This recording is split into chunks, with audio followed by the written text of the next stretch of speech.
So Representative Candelora, the Republicans up in Hartford have issued a proposal to help out the restaurant and bar industry here in Connecticut that has suffered so greatly and is continuing to suffer, especially now as we move into winter and are now officially, I guess, in winter. They can't offer outdoor services, or at least they're not going to have a lot of patrons for outdoor services.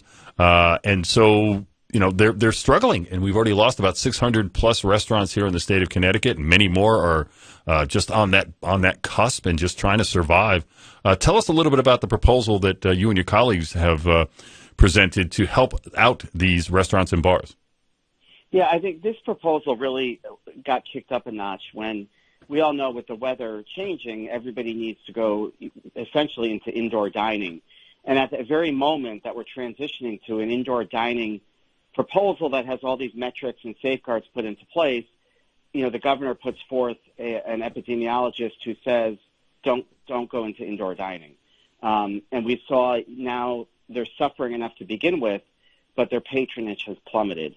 And so we have proposed that the government should be putting forth a $50 million package that would allow for our small mom-and-pop restaurants to apply for grants of anywhere between $5,000 and $25,000. And it would be limited to food establishments that have a Class 3 or 4 license, which is your typical restaurants. And we would exclude, restaurants that have drive-thrus because obviously in this inclement weather, they could still function with their drive-thrus, like the Dunkin' Donuts and Starbucks are doing pretty well. So we want to focus on our Main Street restaurants that are really suffering, and we're concerned they're not going to be opening back up at the end of this pandemic. Yeah, and it's a very serious concern. I've been reading more and more stories about people who have extended themselves out as far as they possibly can at this point, and they're looking down the road and saying, do we go borrow more money? Do we continue to try to, keep chasing after this elusive recovery, or do we just, finally throw in the towel and say, we're done, we can't do it? And as that's an individual decision for each of these restaurant owners, but overall, the cumulative impact of that on the state would be devastating. It would, and this all impacts the quality of life in Connecticut as we emerge out of this pandemic. And what is so disconcerting is, all we hear about is the virus, and we're not looking at all the collateral issues that have been hurt, particularly our economy. Last week, the Office of Policy and Management, the governor's office, was pointing out the different sectors in our economy that have done very well, like the financial markets and your white-collar sort of jobs, and then the ones that are really suffering, like our hospitality industry, our restaurants, sort of our boutique Main Street businesses. And those have been completely ignored. And the state looks at them as just sort of just a revenue source. And we'll move on to another one as those dissipate. And we've really got to start focusing on the impact that this pandemic has had on the private sector. So many other states have done this. They put money toward their unemployment funds, which businesses are paying. And the state of Connecticut we're hearing crickets when it comes to some meaningful support for our businesses. Yeah, it boggles my mind that they put forth these mandates and these rules and these restrictions. And again, I appreciate the fact that they're bringing in experts on the virus and on infections and epidemiologists and stuff like this. But there's also, as you mentioned, another side to this issue, and that's the economic and the business side. I was thinking about this morning. My wife has been lucky enough that she's been able to continue to work from home. Her company has not been all that hard hit because there are some people that need to go in, but for the most part, the vast majority of people can work from home. But there's businesses out there, and we're not just talking about restaurants and bars, auto shops, as you mentioned, the small boutique shops, businesses that need people in the store or the mechanics and whatever. They have to go to work. They can't do their jobs from home. Well, and that's right. And every program that we've been proposing from the state has just been this generic grant program that is not laser focusing on the industries that have really been impacted. So we have businesses that, got the PPP loans or got the state grants that aren't as badly impacted as a restaurant, which has been near shut down and overregulated. My business, we've been shut down literally for 5 months out of the year for 2019. So we haven't even been able to operate at any meaningful level for 5 months out of the year, but we still have the same property taxes to pay. Mm-hmm. We have to pay our food licenses, our liquor licenses, and we can't even use them. So our proposal is also saying, government, if these businesses can't utilize these services, then we should stop charging the fees for these permits. I mean, it's sort of common sense sort of proposals. I was happy to see yesterday the governor has put out an executive order to delay property taxes by 90 days. So those that are impacted could ask for a 90-day reprieve on paying property taxes when they have no income coming in. Yeah, it's just common sense. I mean, I've talked about this quite a bit here on the show. There's kind of like this takings clause. If you're going to force a business to shut down and not take in revenue, well, then you need to stop taxing them. You need to stop charging them all these fees. That's right. You need to leave them alone while they're trying to survive. And, if we think about it, the businesses are the ones that paid all that money into unemployment. And by the time this pandemic is done, those private taxes that were paid by businesses to the tune of $2.5 billion will be paid out in unemployment. That wasn't government paying the unemployment. That was private businesses paying the unemployment. That's more money than government has put forth in the entire pandemic. And we had 1.5 roughly billion that the state has put into healthcare. So it's not insignificant, the private contributions that businesses have already made to the unemployment fund to keep it going. And we also look at, in terms of quality of life, we talk about our nonprofits, our YMCAs who had to absorb a minimum wage increase. They're going to have to absorb a payroll tax come January 1st. And those nonprofits all add to the quality of life for the residents of Connecticut. And they're suffering as well with this pandemic shutdown, and they need a lifeline too. Yeah, it's really just been a surprise to me that the governor, with all of his executive powers, has not used them to sort of delay some of these things that are taking effect in January, these increases in the minimum wage, as you mentioned, the new 0.5% family medical leave tax.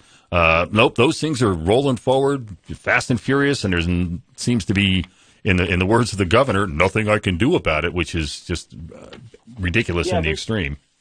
There's sort of a flippant attitude, which is disappointing. I mean, we are trying to come up with common sense, important solutions for these businesses. The governor remarked that he thought the House Republican ideas were dumb. Yeah, nice. Huh? He remarked, yesterday that he thought, we're making up numbers.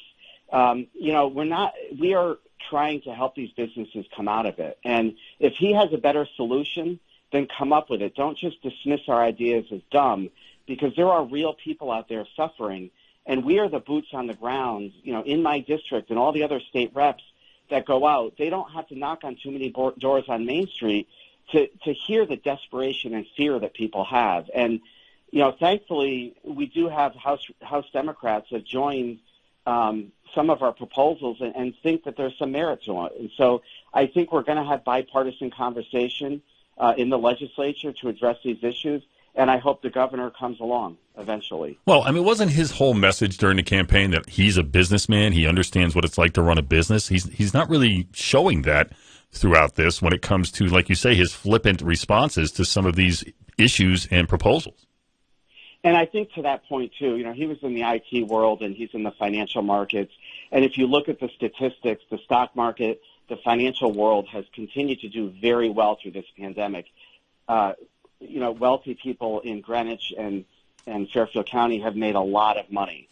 So they have a very different perspective than the residents in Eastern Connecticut or in my district in North Branford, where, we are propped up by the sort of brick and mortar institutions, the people that take showers after they get home from work, not before.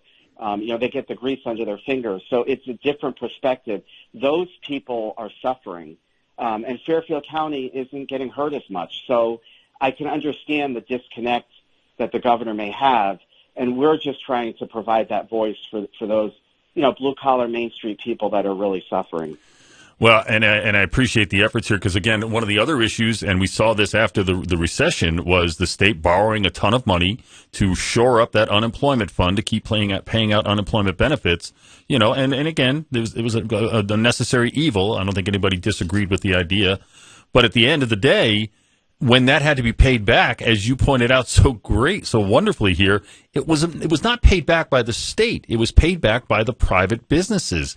And I remember when the final payment was made to the federal government to pay back that loan, all of the newspapers, all of the media was crowing about how the state has paid this loan back. The state has successfully paid the loan back even earlier than the state expected to. The state did this. The state didn't do that. The businesses did that.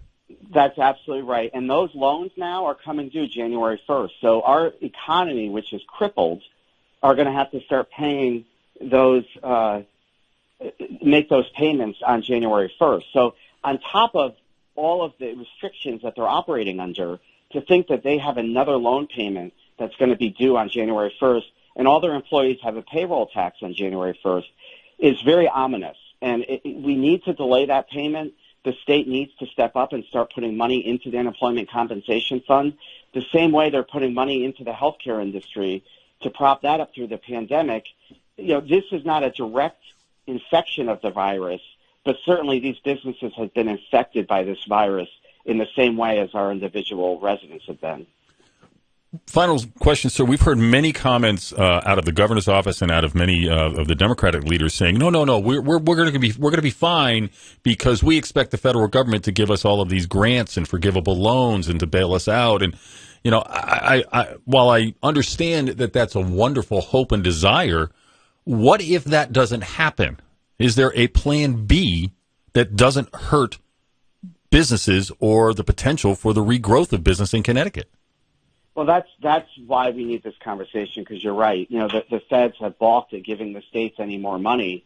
And if those loans don't come back, you know, or those grants don't come to the state in this next round, you know, Connecticut's looking at a $4 billion deficit. And so many people in the legislature are sitting back in a hope and a prayer and saying the feds are going to come through. If they don't come through, I have no doubt, like they've done before, the Democrats will pile on more taxes. And our Main Street businesses are going to collapse. I've never seen the level of despair that I have seen out of some of these companies. And, you know, myself being a small business owner, I could really empathize with it. And I'm glad that the House Republicans could try to be this voice for them.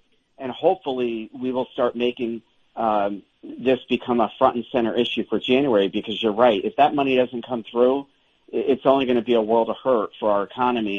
And we need to get out of this sooner than later. Yeah, and again, you know, we heard all about the green shoots and all the stuff that before this pandemic hit, which if you look at any metrics from 2019, there really were no green shoots. There was no economic growth. There was no business growth. There was no income growth.